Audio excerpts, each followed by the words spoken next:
Waste material कैसे वापस ला रहा है। क्या तुम समझा? क्या तुम्हें इतना समझ में आ गया?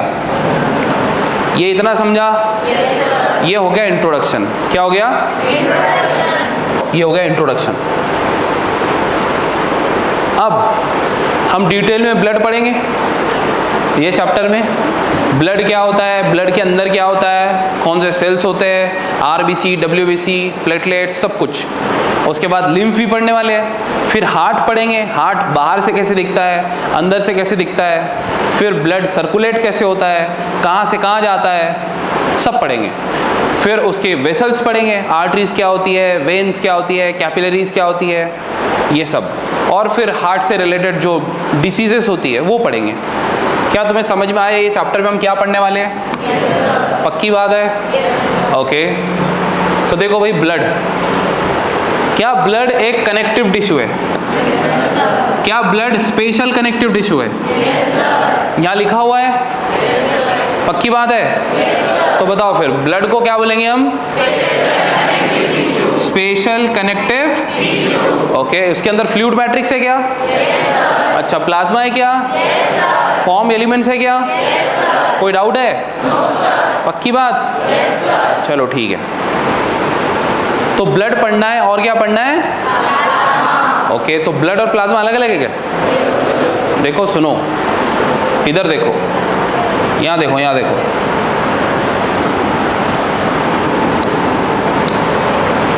ये है ब्लड। ब्लड के अंदर डिवीजन है 55% और 45%। तो जो 45% है वो है सेल्स, और सेल्स को ही हम बोलते हैं, बोलो, फॉर्म्ड एलिमेंट। और जो 55% है वो है प्लाज्मा। अगर मैं डायग्राम बनाऊं कि किसी की उंगली कट गई और इधर ब्लड गिरा हुआ है, ठीक है, ब्लड कहाँ से लाएंगे हम? अबे कट लगाएंगे तो ब्लड निकलेगा ना। तो इमेजिन करो ये ब्लड है, तो तुम्हें रेड कलर का ऐसे फ्लूइड यहाँ पे पड़ा हुआ दिख रहा है, दिख रहा है सबको? yes, हाँ। तो अभी ये जो पड़ा हुआ है ना, इसके अंदर कुछ सेल्स होंगे जो रेड कलर के हैं, जिसकी वजह से तुम्हें ब्लड का कलर क्या दिखता है? red। कुछ सेल्स होंगे जो वाइट कलर के हैं, दिख रहे हैं? yes, और कुछ सेल्स होंगे जो प्लेटलेट्स है, दिख रहा है तुम्हें? yes, अब ये सब दिखने के बाद मैं बोलूँगा ये बताओ, ये तीनों चीज़ें, एक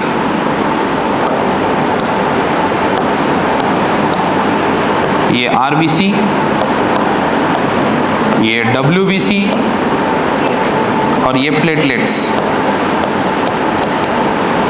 ठीक है, ये तीनों भी क्या है? ये तुम बोलोगे सेल्स है। तो कितने परसेंट होता है? तो जो बचा हुआ क्या है फिर? अब समझा? तो प्लाज्मा, ब्लड, सेल्स, इसमें फर्क क्या है, समझ में आ गया? कोई डाउट है? ओके ठीक है, चलो।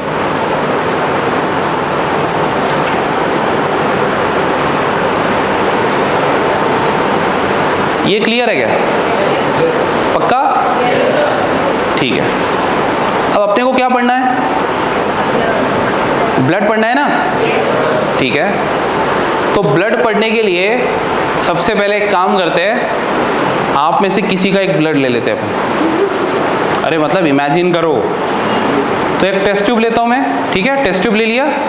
टेस्ट ट्यूब लेने के बाद मैं तुम में से किसी का ब्लड लेता हूँ। तो जैसे ही क्या करना पड़ेगा, सीरिंज डालना पड़ेगा ना, इंजेक्शन, उसे खींचना पड़ेगा बाहर, फिर वो टेस्ट ट्यूब में डाल दिया टेस्ट ट्यूब में, ठीक है।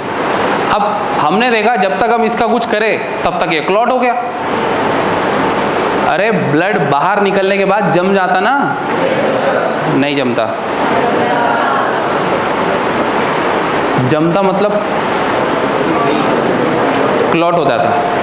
क्लॉट हो जाता मतलब ठीक हो जाता। नहीं होता, ये देखो नहीं होता बोलते। अरे क्या होता? सूख जाता ना वो, पक्का। तो उसको बोलेंगे ब्लड क्लॉटिंग। क्या बोलेंगे? वो भी पढ़ेंगे कैसे हो जाती ब्लड क्लॉटिंग, क्योंकि ब्लड बॉडी के अंदर तो क्लॉट नहीं होता, बॉडी के अंदर तो लिक्विड है, बॉडी के बाहर आने के बाद सॉलिड हो जाता, ऐसे कैसे पॉसिबल है, वो भी पढ़ेंगे। समझ रहे हो? ठीक है, अभी के लिए इतना समझो कि हमने एक टेस्ट ट्यूब लिए, टेस्ट ट्यूब के अंदर किसी का ब्लड लिए, लेकिन वो क्लॉट हो गया। तो एक बात बताओ, जब तुम बीमार हो जाते, वो पैथोलॉजी लैब वाला आता, यहाँ पे पट्टी बांधता तुम्हारे और यहाँ से ब्लड निकालता, तो वो ब्लड क्या में लेके जाता है? पॉलीथीन बैग में, या फिर उसके पास एक छोटा सा प्लास्टिक का टेस्ट ट्यूब टाइप का रहता है ना? तो ज़रा अच्छे से अगर तुम देखोगे ना, वो जब खाली रहता तो उसके अंदर कलरलेस फॉर्म का कुछ तो रहता, दैट इज एंटी कोआगुलेंट। मतलब वो ब्लड निकालने के बाद इंजेक्शन में नहीं रखता, फटाफट उसके अंदर कलेक्ट कर लेता ब्लड और उसको सीधे ऐसे ऐसे करता है ना? मतलब वो लिक्विड जो ऑलरेडी उसमें था उसके साथ वो मिक्स करता है उसको, जिसकी वजह से अपना ब्लड क्लॉट नहीं होता और वो आगे के टेस्ट उसके ऊपर अच्छे से कर सकते हैं। समझ रहा है क्या? पक्का? तो वैसे ही हमारे बॉडी में ब्लड क्लॉट नहीं होता नेचुरली, क्योंकि कोई है जो क्लॉट नहीं होने दे रहा। हेपारिन नाम का प्रोटीन होता है, ठीक है? वो सब्सटेंस हेपारिन ब्लड को क्लॉट नहीं होने देता। समझ में आया? जब तक ब्लड एयर के कांटेक्ट में नहीं आ जाता तब तक। अगर एक बार उंगली कट गई, ब्लीडिंग होना शुरू हो गई, तो जो 2-3 बूंद नीचे गिरी है सरफेस पे, वो क्लॉट हो जाएगी। समझ में आया? लेकिन क्या बॉडी के अंदर क्लॉट होता है? बॉडी के अंदर क्लॉट नहीं होता। यहाँ तक ठीक है? कोई डाउट है? बोलो ना। ठीक है,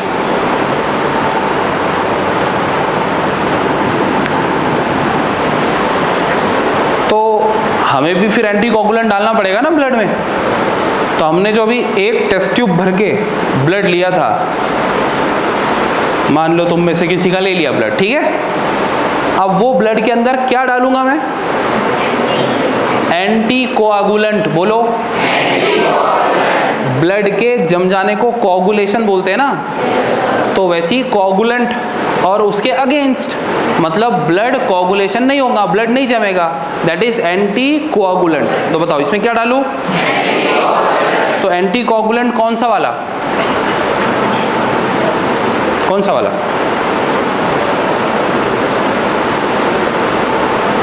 अपने बॉडी में नेचुरली कौन सा होता है? हेपारिन होता ना? यस और नो? ठीक है, तुम्हें समझ में आ रहा है क्या? हाँ, तो कौन सा वाला अभी टेंशन मत लो। अभी टेस्ट ट्यूब दिख रही है, इमेजिन करो टेस्ट ट्यूब है, उसके अंदर ब्लड इमेजिन कर रहे हो, ब्लड है ना? हमने क्या डाल दिया? Anti coagulant. क्या डाला? एंटी कोएगुलेंट डालने के बाद ये क्या अब लिक्विड फॉर्म में है या जम गया? कोएगुलेट नहीं हुआ, क्योंकि इसमें क्या डाला?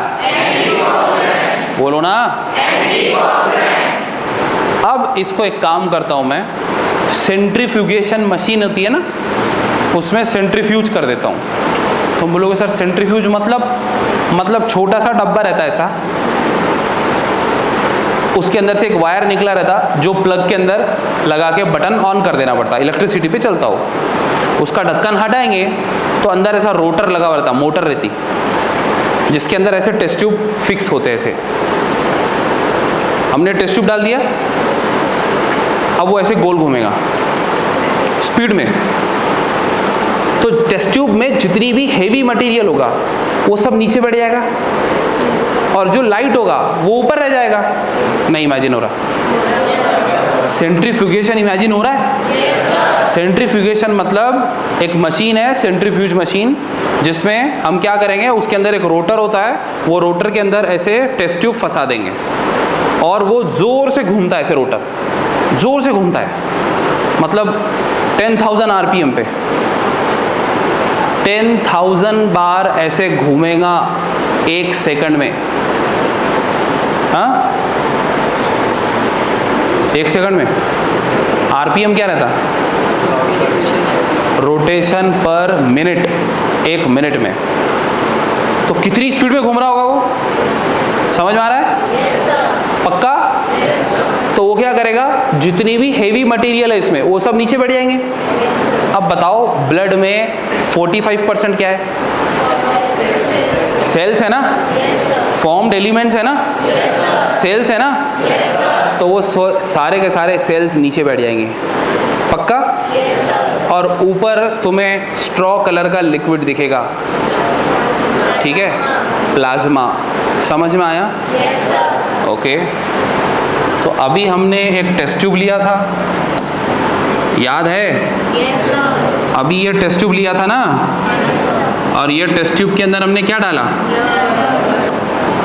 इसके अंदर ब्लड था ना, ये पूरा ब्लड था अभी।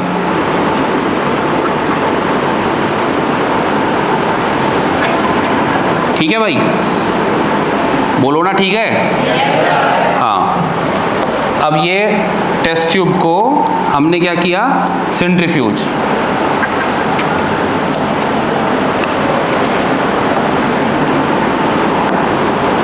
सेंट्रीफ्यूज करने के बाद अब ये जो रेड कलर का पोर्शन है,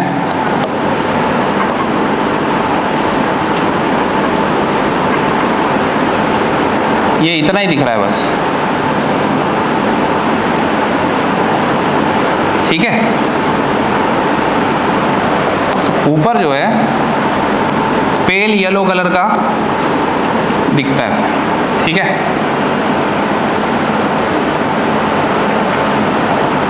अब ये क्या हो गया, हमने इसमें कुछ डाला तो नहीं, कुछ निकाला तो नहीं, फिर ये ऐसे क्यों दिख रहा है?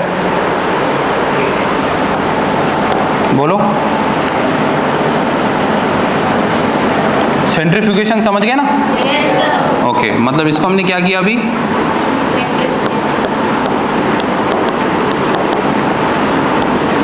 ठीक है? ओके, यहां तक ठीक है?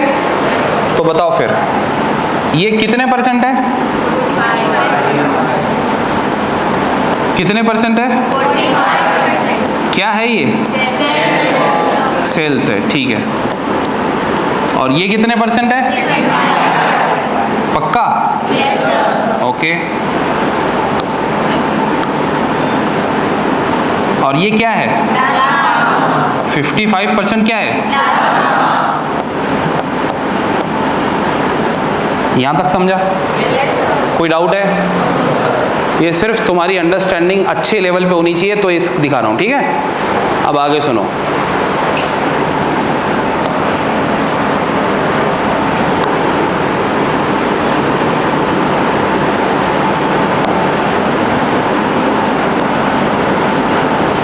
एक और टेस्ट ट्यूब लेते हैं,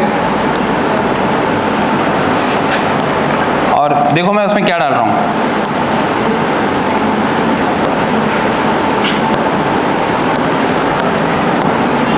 मैंने ये प्लाज्मा इसके अंदर डाला है।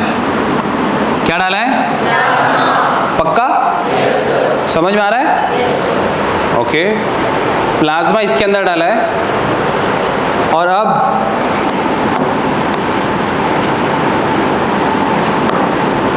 थोड़ी देर बाद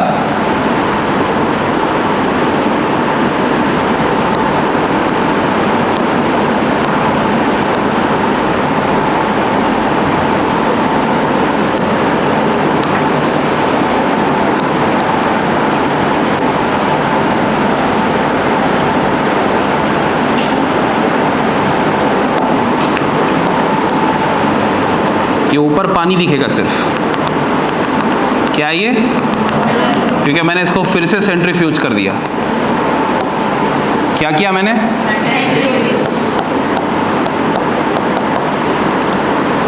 अब एक बात बताओ, सेंट्रीफ्यूज करने, प्लाज्मा को सेंट्रीफ्यूज किया तो ये क्या दिख रहा है मेरे को? पानी। कितना पानी दिख रहा है? 90 से 92%। एनसीईआरटी में देख सकते हो। प्लाज्मा में कितना पानी दिख रहा है? ये पता कैसे चला? प्लाज्मा तो पूरा ऐसे था ना, जब सेंट्रीफ्यूज किया तो सारे हेवी प्रोटीन्स नीचे बैठ गए, तो पानी अलग दिख रहा है। समझ में आया? तो ये सब कैसे पता चला हमें कि क्या होता है? हमने सेंट्रीफ्यूज किया। क्या तुम्हें ये प्रोसेस समझ में आई? पहले ब्लड निकाला, ब्लड निकाल के उसको सेंट्रीफ्यूज किया तो सारे हेवी सेल्स नीचे बैठ गए। तो ये हमने बोला 45% ही होते हैं सेल, ज़्यादातर तो प्लाज्मा होता है। तो प्लाज्मा हमने दूसरे वाले टेस्ट ट्यूब में निकाल लिया और दूसरे टेस्ट ट्यूब में निकालने के बाद उसको फिर से सेंट्रीफ्यूज किया तो वो सब नीचे बैठ गया और 90 से 92% हमें क्या दिखा? पानी। तो बताओ भाई प्लाज्मा का कलर कैसा है? स्ट्रॉ कलर, ठीक है। मतलब जो समर सीजन में एकदम घास, सूखी सूखी घास कैसी दिखती है सब जगह, वो कलर। जो सूखी हुई, जो धूप में सूखी हुई घास का कलर होता है ना, वो कलर स्ट्रॉ कलर है, ठीक है। Viscous fluid constituting 55% of the blood. तो ब्लड का कितने परसेंट है प्लाज्मा? ओके, और प्लाज्मा में पानी कितना है? पक्का?